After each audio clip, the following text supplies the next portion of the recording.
한 12년 전쯤 되었을 때 제가 월요일 날 쉬는 날이라 이렇게 길을 가고 있는데 하루살이 떼가 이렇게 앞에서 아른아른거리면서 지나가는데 좀 얼굴이 불편하게 되었습니다.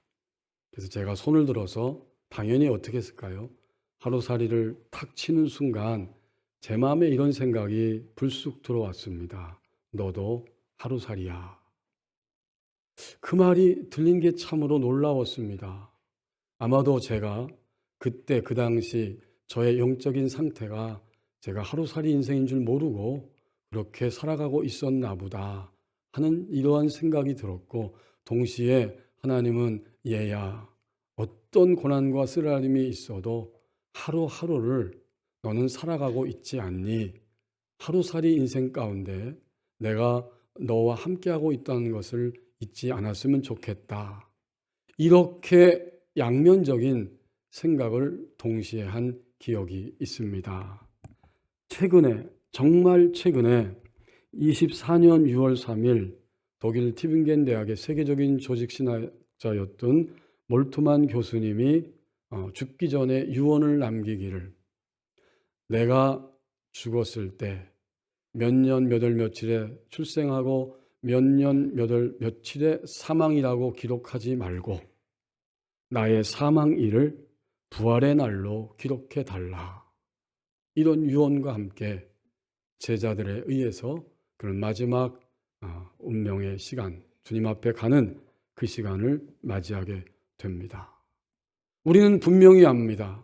우리가 죽을 때 그날은 죽음으로 끝나는 것이 아니라 그날 바로 우리는 영혼과 육체가 분리되면서 우리의 영이 하나님 앞으로, 주님 앞으로 바로 가게 될 것입니다. 이것이 바로 부활주일에 나눴던 죽음에서 일어나는 부활의 하나의 뚜렷하고 분명한 확신이 됩니다. 이러한 넓은 측면에서 그러면 우리가 살고 있는 몇 년 며칠부터 또 언젠가 이 땅을 떠나는 몇 년 몇 월 며칠이 누구에게나 곧 지금도 다가오고 있는데 하루의 의미가 무엇일까? 우리 교우들께서도 나름대로 하루의 의미는 이것이야 라고 깨달으시면서 살아가고 있을 것입니다. 오늘 하나님이 우리에게 주신 본문 마태복음 4장 23절 말씀을 보십시오. 하나님이 오늘 이 본문 전체를 통해서 그리스도인 가정의 하루에 대해서 말씀하기를 원하십니다. 예수님이 제한된 공간과 시간 안으로 들어오셔서 하신 일은 눈에는 보이지 않지만 현재 살아가고 있는 우리의 하루하루 가운데 현존하는 하나님의 나라가 있다. 이 사실을 알려주시기 위해서 사람의 몸을 입고 오셨고, 그가 공생애를 30세쯤 되셔서 이제 유대인의 그 문화권 속에서 공적인 생애를 살아가기 시작하셨을 때 우리 주님의 첫 번째 음성은 바로 하나님 나라가 여기에 현존하고 있고 가까이 와 있다. 바로 이 외침이었습니다. 하나님의 나라는 볼 수 있게 우리의 시간 속에, 공간 속에 임하게 됐다는 것입니다. 하나님의 나라는 하나님의 왕 같은 통치, 다른 것이 아니에요. 로마 황제가 왕도 아니고 또 내 자신도 왕도 아니고 하나님이 왕이라는 사실을 분명히 인식하게 되는 것이 하나님 나라에 들어온 사람들의 모습이죠.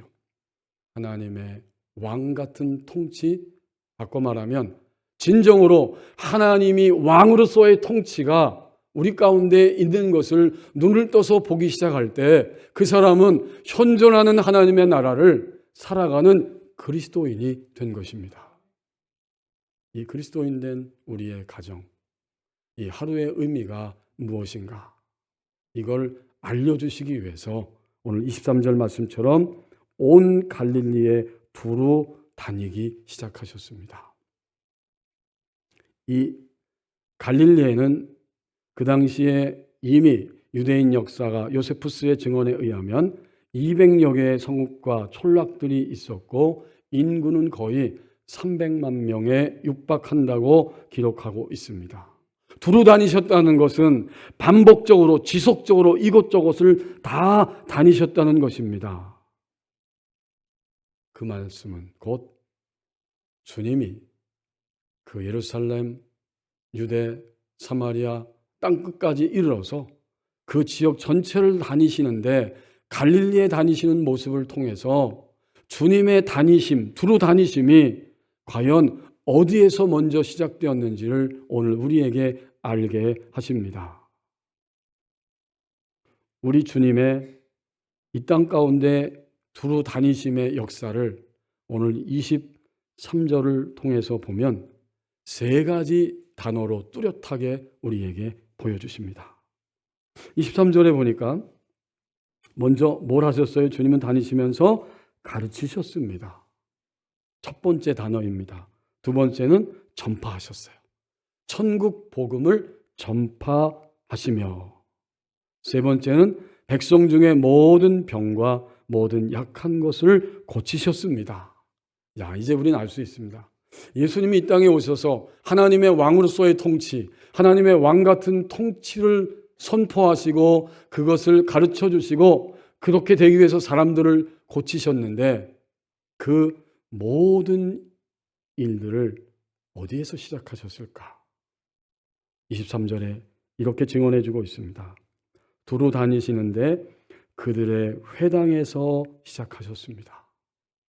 여기 이 말씀이 의미가 있어요. 그들의 회당. 우리가 생각할 때는 주님이 하나님 나라를 알려주기 위해서 이 땅에 오셔서 이곳저곳을 다 다니시면서 이방인도 유대인도 다 하나님 나라를 알려주시는데 맞지요? 그렇게 하셨어요. 그런데 마태를 통해서 기록된 기쁜 소식, 이 마태복음에는 우리 주님이 다니기 시작하실 때 하나님의 선민이 있는 그들의 회당에서 다니기 시작하셨다라고 기록해주고 있습니다. 여러분이 나중에 마태복음을 읽어보시면 언제나 마태는 예수님의 행하심을 주목하면서 마태복음 9장 35절, 10장 17절, 12장 9절, 13장 54절, 23장 34절 처음부터 끝까지 마태복음 여기저기에 기록하기를 그들의 회당에서 하나님 나라의 기쁜 소식을 선민, 하나님의 백성이 있는 회당에서 시작하셨습니다. 이것이 어떤 의미를 가지고 있을까요? 23절 말씀은 이런 의미로 다가옵니다. 개인이 속한 믿음의 가정에 예수님의 관심이 집중되어 있습니다. 이방 나라를 향해서도 가셨지만 주님은 정말 그들의 회당 안에 가셔서 하나님의 선민 백성 공동체가 있는 그 장소, 그 시간 거기에 가셔서 그 가정들을 향하여, 가족들을 향하여 우리 주님은 이 세 가지 분명한 움직임을 보여주셨다는 것입니다. 가르쳐 주시고 하나님의 나라가 이런 것이다. 가르치셔 주셨습니다. 그리고 상대방이 듣든지 안 듣든지 수용하든지 거부하든지에 관계없이 선포하셨습니다. 뭘 선포했어요? 천국 복음을 전파하시며. 이 전파했다는 말이 선포했다는 말이고 이것은 상대방의 수용성 여부와 관계없이 그들에게 듣는 기회를 주시고 들을 수 있게 하셨다는 의미를 담고 있습니다. 그리고 나서 주님은 세 번째로 백성 중에 있는 모든 병과 모든 약한 것을 고치셨습니다. 얼마나 실감이 납니까? 벌써부터 수년 전부터 그리고 지금도 앞으로는 더욱 우리 모든 사람들의 관심사는 어디에 있어요? 힐링에 있잖아요. 뭐라든지 힐링. 나 힐링됐어. 당신 때문에 힐링됐어. 여기에 여행 가서 힐링됐어. 이것 때문에 힐링이 됐어. 처음부터 주님은 믿음의 가정에 관심을 집중하시면서 선포하시고 가르치시고 선포하시고 힐링의 역사, 고치심의 역사를 이루어 주신 것입니다. 이제 주님은 이렇게 세 가지의 모습으로 다가오셨기 때문에 그날 이후에 주님을 믿는 그리스도인의 가정은 그 하루의 의미를 분명히 깨닫게 되었습니다. 정말 우리에게 주어진 하루는 가장 먼저 우리의 어떠함보다 주님이 개인이 속한 믿음의 가정에 관심을 가지고 집중하고 있다는 사실을 먼저 바라보게 하셨습니다. 만약 오늘 아침 예배 오기 전까지 다른 것들이 내 마음을 흔들어 놓고 주의를 분산시키고 여전히 해결되지 않는 장벽 같은 것들이 있었다고 할지라도 오늘 이 예배하면서 내가 속한 나 자신과 우리의 가정에 예수님의 관심이 집중되어 있습니다. 이것을 우리에게 들려주십니다. 가르쳐 주시죠. 이것은 하나님의 인도와 방향을 알게 하신다는 거예요. 그게 가르침이에요. 어떠한 환경이든 주님은 우리에게 하나님의 인도하심과 방향을 가르쳐 알게 하십니다. 그 다음엔 우리에게 뭘 전파해요? 천국 복음을 전파해 주십니다. 이 전파란 말은 사실 오늘날로 말하면 설교, 선포입니다. 설교, 선포를 통해서 우리가 회개할 것을 눈을 떠서 알게 하시고 그리고 주님의 절대적인 말씀을 받아들일 수 있는 수용성을 우리에게 일깨워 주십니다. 주님이 지금 이렇게 하고 계신 거예요. 더 나아가서 우리의 모든 질병을 전인적으로 치유해 주십니다. 여러분 여기 고쳤다는 것은 23절 하반절에 모든 병과 모든 약한 거예요. 다시 말하면 우리의 몸의 질병, 마음의 질병, 영적인 질병 이것을 전인적으로 우리 주님은 치유해 주셨습니다. 이러한 말씀들이 오늘 우리에게 들려올 때 나 자신을 생각하게 되지요. 나를 향해서 가르쳐 주신다. 나를 향해서 선포하고 계신다. 그리고 나에게 오셔서 나를 고쳐 주신다.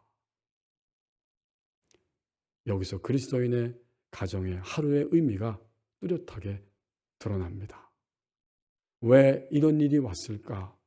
왜 이런 사건과 아픔과 속상함이 내게 왔을까? 우리는 아직 잘 몰라요.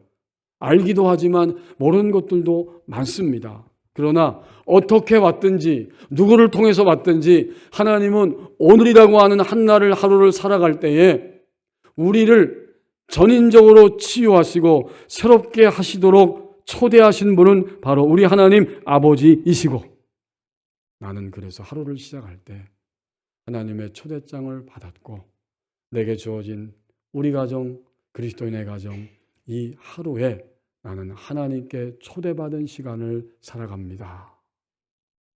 이 사실을 오늘 가정의 날을 맞이하여 예배할 때 주님이 가장 먼저 23절에서 우리에게 알려주십니다. 이 주님의 세 가지 모습, 가르침, 선포하심, 치유하심은 서로 분리된 것이 아니고 유기체적으로 함께 연결되어 있습니다. 어떤 가정의 경우에는 어떤 그리스도인에게 경우에는 치유가 먼저 일어나고 그 치유하심을 통해서 하나님이 나에게 적용시켜 주시는 선포하는 음성을 듣게 됩니다. 내가 너무 교만하였구나. 내가 여전히 게을렀구나. 여전히 나는 주님을 믿을 때는 믿지만 믿지 않고 살아가는 시간들이 더 많았구나. 다 각자에게 맞게 성령님이 우리 안에 다가오십니다. 자, 그러니까 치유가 일어나고 선포, 내게 적용되는 말씀이 들려지게 됩니다. 그러나 다른 교우들의 경우에는 보니까 사랑한다, 내가 너와 함께한다, 위로하시면서 그 성도에게 선포하고 적용시켜 주시는 말씀이 온 다음에 눈물을 흘리면서 고백하고 주님의 손을 다시 붙잡았더니 기도하지 않았는데도 간구하지 않았는데도 육체의 질병도 치유되고 마음의 그 무거움도 떠나가게 되고 치유를 경험하는 이런 역사가 일어나게 됩니다. 이 말씀을 나의 남편이 들어야 되는데, 나의 아내가 들어야 되는데, 아무개 권사님, 장로님, 아무개 집사님이 들어야 되는데, 이렇게 생각할 것이 아니라 오늘 23절 말씀은 나의 가정 안에 지금 세 가지 중에 어떠한 하나님의 다가오심이 경험되고 있는가? 이것을 하나님이 우리에게 묻고 계십니다. 오늘 이 본문을 통해 묻고 있는 거예요. 우리 한번 스스로 대답해 보십시다. 이 한 주간 동안 또 5월 1일부터 오늘 이 시간까지 우리의 가정, 내가 속한 가정 안에 이 세 가지 모습 가운데 하나님이 어떻게 다가오고 계심을 경험하고 발견하고 새롭게 일어서고 계십니까? 반면에 이 질문은 동시에 이렇게 다가옵니다. 지금 현재 나의 가정, 내가 속한 그리스도인의 가정, 나의 가정, 우리 가정 안에는 어떠한 하나님의 손길이 가장 절실하게 필요한가? 이것을 동시적으로 묻고 계시는 거예요. 미루지 말고 무시하거나 회피하지 말고 다시 의욕의 마음과 눈길을 벗어나서 나의 가정에 이 세 가지 중에 지금 이 역사가 가장 절실하게 필요합니다. 라고 주님께 말씀드리기를 원합니다. 어떤 권사님이 이런 고백하시는 것을 제가 책을 통해서 읽어본 적이 있습니다. 서울의 교회에서 권사님으로 섬기고 계시는데 남편 구원을 위해서 15년 동안 기도했습니다. 15년 동안. 그러나 남편은 한결같이 어떠한 변화도 일어나지 않습니다.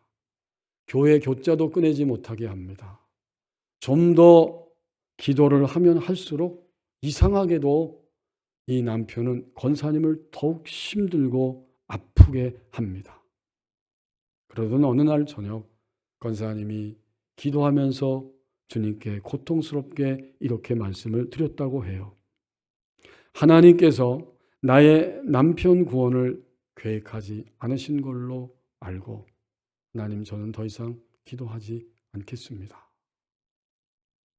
15년 됐는데도 아무런 변화가 없으니까요. 그랬을 때에 하나님이 권사님의 마음 안에 찾아오셔서 들려주시는 생각, 그 마음, 그 내용이 이것이었습니다. 하나님이 말씀하신 거죠. 나도 포기하지 않고 기다리고 있는데 내가 포기하면 어떻게 하겠느냐? 라고 야단을 치셨다고 합니다. 여러분, 정말 하나님은 부드럽게도 너무나 따뜻하게도 오시지만 때로는 굉장히 안타까워하시는 뿐만 아니라 책망하시는 이러한 뉘앙스를 담고 다가오셔서 우리 가운데 말씀하고 계십니다. 하나님의 이 음성을, 생각을 타고 들어오는 주님의 말씀을 뚜렷하게 들었을 때 이 권사님은 사도행전 16장 31절 말씀을 기억하면서 주 예수를 믿어라, 그리하면 너와 내 집이 구원을 얻으리라. 이 약속을 붙잡고 계속해서 기도를 드렸습니다. 몇 년이 지난 다음 하나님은 약속대로 이 권사님의 남편을 구원하셨고, 그리고 시간이 가면서 남편은 교회 항전직 직분자 장로로 세움을 얻었고, 장로님으로 젊었을 때에 충성하지 못한 그 시절을 지나 남은 생애를 살게 하셨습니다. 이것이 이 권사님의 고백이었습니다. 오늘 23절은 우리에게 그리스도인의 가정의 하루의 의미를 또렷하게 깨닫게 하십니다. 정말 개인이 속한 믿음의 가정에 예수님의 관심이 집중되어 있습니다. 그들의 회당에 들어가신 것입니다. 24절, 25절 말씀을 보십시오. 공급함을 주고받는 이런 가정 공동체로 발돋움하며 살아가게 하십니다. 이런 치유의 역사를 경험하니까 사람들이 입을 열어서 가족들끼리 이야기하였겠지요. 가족들 뿐이겠습니까? 그 가정이 알고 있는 이웃에게 이야기하게 되고, 또 가정은 가정에게 이야기하게 되고, 정말 예수님에 대한 이 소문이 들불처럼 번져가기 시작하면서 24절은 그의 소문이 온 수리아에, 곧 이방 지역입니다, 거기까지 퍼져나갔습니다. 사람들이 모든 앓는 자, 또 각종 병에 걸려서 고통당하는 자, 악한 영의 공격을 받고 시달리고 있는 귀신 들린 자, 간질하는 자, 중풍병자들을 데리고 옵니다. 주님은 그들을 전인적으로 치유하셨어요. 또 25절은 갈릴리와 10개의 도시로 되어 있는 데가볼리, 예루살렘, 유대, 요단강 건너편까지 수많은 무리들에게 예수님의 이 하나님 나라를 현실로 가져오신 예수님의 역사의 소문이 번져가기 시작하니까 수많은 무리가 예수님 앞에 오고 예수님을 따르게 되었습니다. 이 모든 현상은 공급함입니다. 예수님께서 하시는 이 뚜렷한 세 가지의 역사를 통해서 눈에 보이도록 현재적 하나님 나라가 모든 가정들 속에 나타나게 되었다는 사실을 목도하면서 그 가정마다 공급함이 일어난 것입니다. 공급자이신 예수님이 거기에 계셨고, 사람들은 그 공급자이신 주님을 향해서 몰려오면서 고침을 받고 공급자이신 예수님을 바라보게 되었습니다. 이것은 허공 안에서 일어난 일이 아니고 바로 저희의 회당, 그들의 회당인 하나님의 선민의 가정에서 일어나게 되었고, 그 가정들의 사건은 점점 더 번져가면서 수많은 가정들을 공급하는 역사가 나타나게 된 것입니다. 우리는 다시 분명히 이 아침에 확인하면서 깨닫습니다. 그리스도인에게 주어진 하루, 그리스도인의 가정의 하루는 공급함을 주고받는 공동체가 되어가는 하루입니다. 여러분, 공급함은 뭘까요? 공급함은 다름이 아닌 관계성입니다. 가정의 달이니까 공급이라고 하는 것은 결국 가족 간의 관계성을 우리에게 깨닫게 하는 것입니다. 가정은 가족들 간에 끊임없이 살아가면서 고통을 공급하는 이 고통의 관계성을 경험할 수도 있고, 그렇지만 정말 우리 가족 하면서 가족들 간에 함께 살아나는, 끊임없이 회복되고 살아나는 이 공급함의 관계성을 경험할 수도 있습니다. 고통의 관계성 아니면 공급함의 관계성이죠. 우리는 이 24절, 25절을 통해서 끊임없이 일어나고 있는 이 공급함의 관계성을 목도하고 있는데,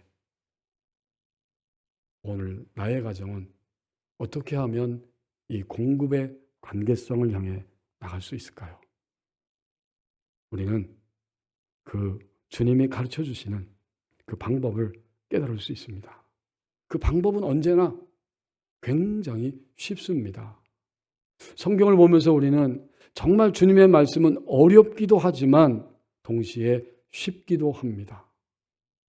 주님의 방법은 쉬워요.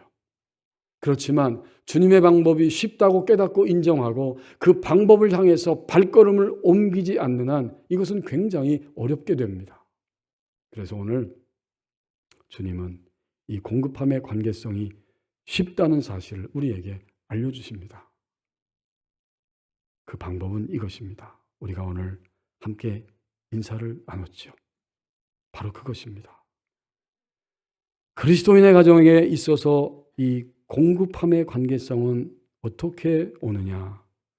말씀으로 삶을 나누는 대화를 통해서 오게 됩니다. 우리가 지난 연초에 큐티 세미나를 통해서 큐티가 무엇이고 어떻게 하는지를 함께 나누었습니다. 큐티는 바로 그리스도인 가정 안에서 그리스도인 가족들이 그들 가운데 하루 동안의 하루가 지났을 때에 하나님이 내게 어떻게 다가오셨는지를 깨닫고 그 말씀을 나누는 대화하는 시간입니다. 큐티 공동체가 되면 그 가족은 반드시 공급하는 가족이 되어갑니다. 쉽지요? 어렵지 않아요. 우리는 하루하루 시간 속에서 잠깐 시간을 정하고 그 말씀을 읽고 그 읽은 말씀을 통해 내게 오시는 주님을 만지고 경험하고 깨달으면서 그 말씀을 붙잡고 하루를 살아갔는데 하루 동안에 이런 일 저런 일, 이 사람 저 사람, 이 근심, 이 큰 짐, 또 이 기쁨, 이 안심, 많은 것들을 경험하면서 부딪히면서 살아가게 되는데 그때 주님이 나에게 찾아오셔서 깨닫고 알고 경험하고 새롭게 해주신 그야말로 오늘 앞부분 23절에서 그 오신 주님의 모습 그대로 오십니다. 우리를 가르쳐 주시고 우리에게 선포함으로 적용시켜 주시고 우리의 영혼 몸 전체를 우리 주님은 치유하심으로 다가오십니다. 그럴 때 가족과 함께 잠깐 식탁의 시간에 또는 그 외에 짧은 시간에 오늘 하루 동안 주님은 나에게 이렇게 다가오셨어 라고 말씀을 통해서 삶을 나누는 큐티 공동체가 되어야 합니다. 지금은 돌아가셨지만 서울 온누리교회를 개척하시고 함께 하나님의 생명의 역사를 이루셨던 고 화용주 목사님은 이 모든 것을 한마디로 표현하셨더라고요. 큐티하면 행복합니다. 짧은 문장이죠. 근데 정말 그래요. 온 가족이 각자에게 다가오시는 하나님의 그 역사하심을 경험한 것입니다. 그리고 그것을 가지고 짤막하지만 하루 중에 이야기하고 나눴을 때 거기에는 반드시 행복이 찾아오게 됩니다. 그 목사님의 이야기는 그거죠. 정말 진정으로 공급을 경험하는 가족은 오늘부터 다시 이 길을 향해 갈 수가 있습니다. 만약 우리가 이렇게 말씀으로 가족들 간에 삶을 나누며 짤막한 시간을 매일매일 가지면서 우리에게 주어진 하루를 살아간다면 뚜렷하게 점점 찾아오는 복된 현실이 우리 가정에 공급이 됩니다. 여러 가지가 있겠지만 저는 말씀을 어제 저녁까지 준비하면서 정말 큐티하는 가족 공동체가 될 때 하나님이 각 그리스도인의 가정 안에 주시는 축복된 현실, 그 공급이 무엇일까를 생각할 때 하나님이 제 마음에 두 가지를 깨닫게 하셨습니다. 먼저는 창세기 2장 25절에 나오는 말씀처럼 아담과 하와가 벌거벗었으나 부끄러워하지 아니하더라. 하나님이 본래 계획하셨던 가정의 모습은 이러한 모습이었다는 것이죠. 둘째 아담으로 오신 예수 그리스도를 통해서 다시 이러한 모습으로 회복시켜 주시는 것입니다. 가정사역자인 양훈순 교수님이 사랑과 행복회로의 초대라는 책에서 이야기하고 있듯이 여기서 아담과 하와가 벌거벗었으나 부끄러워하지 아니하였다는 말씀이 예수님이 오신 이후에는 어떻게 적용되느냐? 남편과 아내가 더불어서 가족들이 더 이상 우리 가족 안에서 내가 살아오면서 입었던 그런 상처와 아픔, 상함, 고정관념 많은 것들이 있는데 남편과 아내가 그것들 때문에 서로 너무나 다르기 때문에 부딪히고 아파하고 이러면서 가정생활을 계속해서 영위하고 있지만 말씀을 통해서 삶을 나눌 때 우리는 더 이상 나 자신도 상대방에게 남편과 아내, 자녀와 부모, 부모와 자녀 간에 그것이 더 이상 부끄러운 현실이 되지 않는다. 무슨 뜻입니까?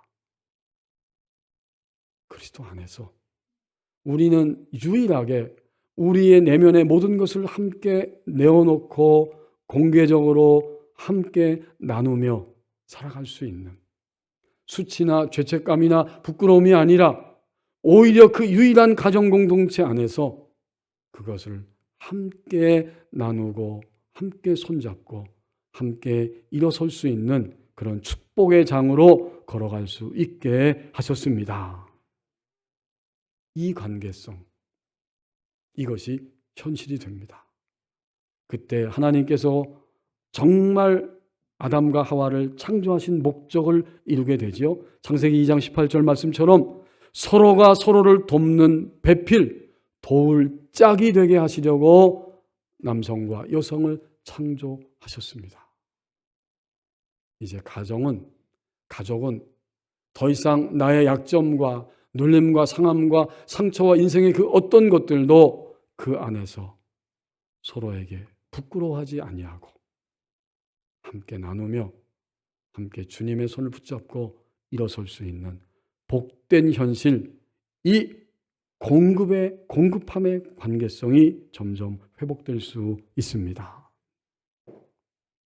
마지막으로 또 한 가지의 축복의 현실은 성경에서 여러 번 이야기하고 있는데 에베소서 5장 22절 25절 아내와 남편, 에베소 6장 7절 골로새서 3장 20절 말씀처럼 노예가 있던 시대에 그 노예, 종과 주인의 관계, 남편과 아내의 관계를 이야기해 주면서 서로를 대면하면서 주님을 대하듯이 대하게 된다.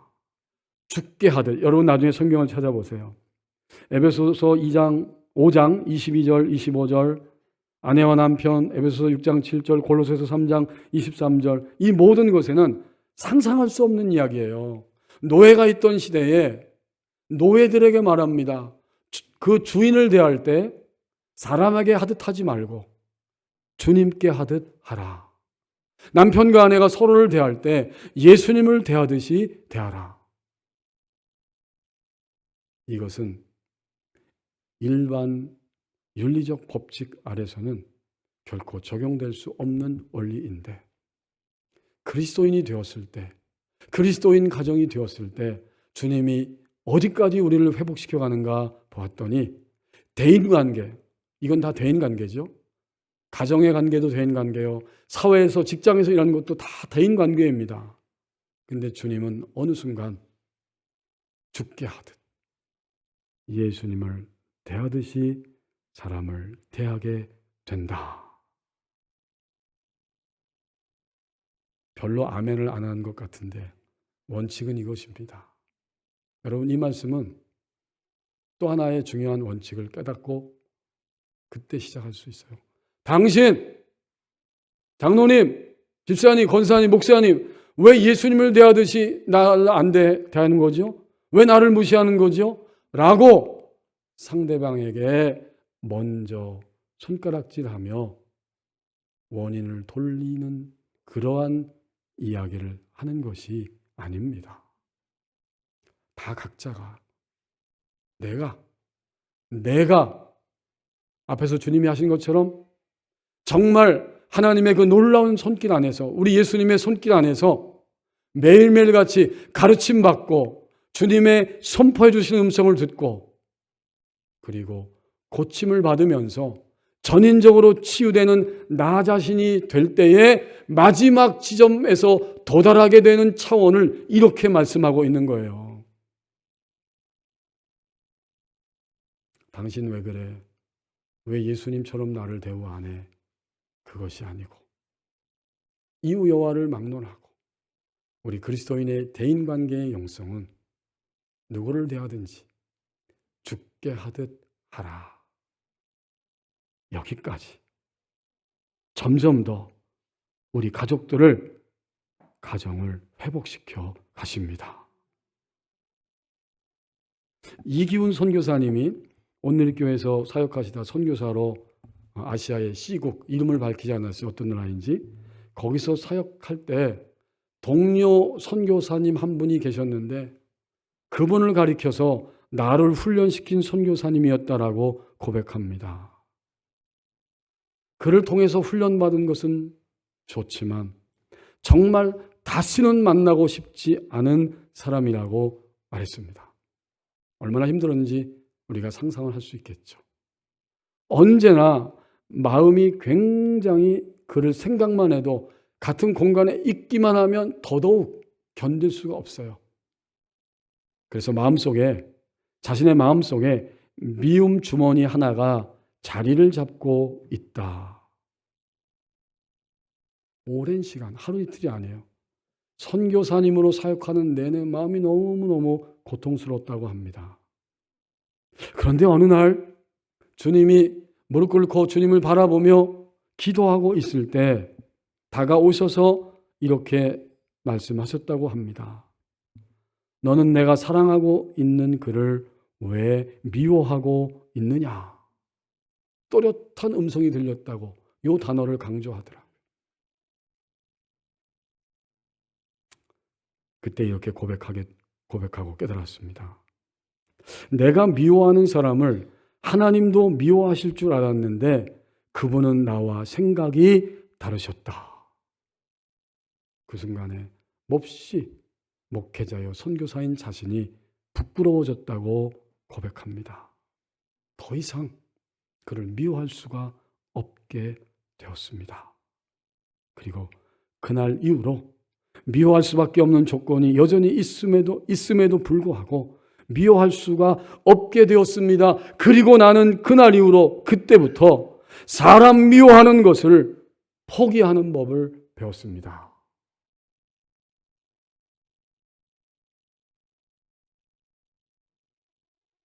큐티를 통해서 말씀으로 삶을 나누는 것을 통해서 그러한 자리까지 공급하는 자리까지 올라가게 되었다는 고백입니다. 공급자로 찾아오신 예수님에 의해서 우리 모두가 다 우리 가족들이 이런 삶으로 나갈 수 있도록 열려져 있고 허락되어 있고 예비된 상태가 바로 그리스도인의 하루입니다. 기도하겠습니다.